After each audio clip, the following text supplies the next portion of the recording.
C'est dans cet hôpital de Sfax en Tunisie que les rescapés du naufrage ont été transportés. Ils sont plus de 60 à avoir été secourus par les gardes-côtes et la marine tunisienne. À bord de l'embarcation, entre 180 et 190 hommes, femmes et enfants pour une capacité de seulement 70 places. Un rescapé tunisien raconte. De l'eau rentrait dans le bateau.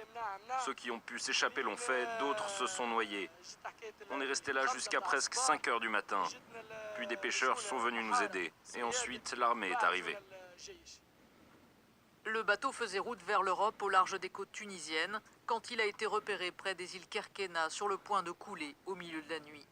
Beaucoup de migrants sont encore portés disparus et les recherches doivent continuer ce lundi matin. Plusieurs dizaines de corps ont déjà été repêchés. La plupart des personnes sauvées sont de nationalité tunisienne, essentiellement des migrants économiques en quête de travail et d'une vie meilleure en Europe.